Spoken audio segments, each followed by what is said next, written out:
Hi friends, welcome to Kishola. Finally, வந்து Big Boss ஓட இறுதி கட்டத்துக்கு வந்துட்டாங்க. Big Boss 7 ஓட இறுதி கட்டத்துக்கு வந்துட்டோம். டைட்டில் வின்னர் யாருன்னு வந்து ஃபைனலா அனௌன்ஸ் பண்ணிட்டாங்க. அஃபிஷியலா வரலன்னு பாத்தீங்களாலும் நம்மளுக்கு வந்து செய்திகள் மூலம் வந்து பாத்தீங்கன்னா கண்டிப்பா அது யாருன்னு வந்துருச்சு. ஃபைனலா வந்து பாத்தீங்கன்னா அர்ச்சனா தான் டைட்டில் வின்னர் சொல்லி அஃபிஷியலா சொல்லியிருக்காங்க. இன்னும் வீடியோஸ் அங்கே உள்ள மீடியாக்கு மூலம் அப்டேட் வந்துட்டு இருக்கு. ட்விட்டர்ல எல்லாமே அப்டேட் வந்துட்டு இருக்கு. கண்டிப்பா அவங்க வந்துட்டாங்க. யாரு ஃபிஃப்த்தா யாரும் மொத்தம் லாஸ்ட் 5 பேர் இருந்தாங்களா. ஃபிஃப்த்தா வந்து பாத்தீங்கன்னா விஷ்ணு வந்து எவிக்ட் ஆனாரு. அதுக்கடுத்து வந்து பாத்தீங்கன்னா ஃபோர்த்தா வந்து பாத்தீங்கன்னா தினேஷ் எவிக்ட் ஆனாங்க. அதுக்கடுத்து 3 பேர் இருந்தாங்க. மாயா, மணி, அர்ச்சனா. அவங்க 3 பேருக்கு தான் காம்படிஷன் அதிகமா இருந்துச்சு. மாயா வந்து பாத்தீங்கன்னா அந்த அளவுக்கு ஓட்டுகள் வாங்கல. ஸோ அவங்க எவிக்ட் ஆயிட்டாங்க. ஃபைனலா வந்து பரபரப்புக்குள்ள வந்து பாத்தீங்கன்னா மணி அண்ட் அர்ச்சனா 2 பேருமே இருந்தாங்க. என்னோட எக்ஸ்பெக்டேஷன் வந்து ரெண்டு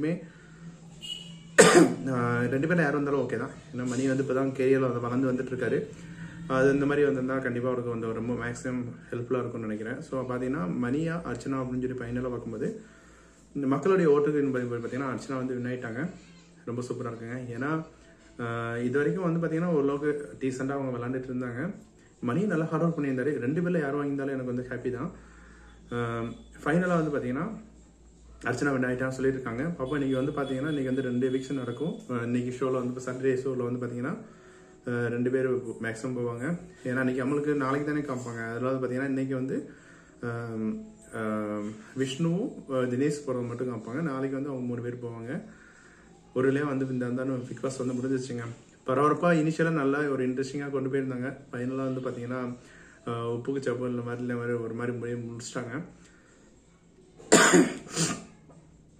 ரொம்ப இதாக இருந்த ஒரு மாதிரி போச்சுங்க. ஏன்னா இந்த அந்த மக்களே வெறுத்து போயிட்டாங்க. எப்படா பிக் பாஸ் முடியும் அந்த அளவுக்கு வந்து ஒரு ஸ்டேஜுக்கு இழுத்துட்டாங்க. ஏன்னா அந்த அளவுக்கு வந்து கண்டென்ட் ஒன்றும் கொடுக்கல. ஏன்னா கண்டென்ட் பிக் பாஸே கண்டென்ட் கிடைக்காம ஏதாவது பண்ணுமே அப்படின்னு சொல்லி பண்ணியிருந்தாங்க. இந்த டைம் வந்து பார்த்தீங்கன்னா கோஸ்டும் சரியில்லை, கொடுத்த டாஸ்க்கும் சரியில்லை. ஏன்னா அந்த அளவுக்கு வந்து ஒரு எஃபெக்டிவாக பண்ணலாம் மாதிரி இருந்துச்சு. பார்ப்போம் பிக் பாஸ் 8 வந்து என்ன மாதிரி சீசன்ஸ் கொண்டாடுறாங்க. இந்த ஸ்மால் பாக்ஸ் பிக் பாஸ்ன்னு கொண்டாடுறாங்களா, இல்லைன்னா இந்த டைம் 2 ஹவுஸ் கொண்டாடுறாங்க, அடுத்த டைம் 3 ஹவுஸ் கொண்டாடுறாங்களான்னு தெரியல. கோஸ்ட் எதுவும் சேஞ்ச் ஆகிருக்கு வாய்ப்பு இருக்கா இல்லையான்னு தெரியல. பார்ப்போம். கண்டிப்பாக வந்து என்ன நடக்குன்னு சொல்லி கண்டிப்பாக ஒரு அப்டேட் பண்ணுறேன். இந்த வீடியோ உங்களுக்கு பிடிச்சிருந்தா கண்டிப்பாக லைக் பண்ணுங்கள், உங்கள் ஃப்ரெண்ட்ஸுக்கு ஷேர் பண்ணுங்கள், மறக்காம சேனலில் ஃபாலோ பண்ணுங்கள். Thank you friends.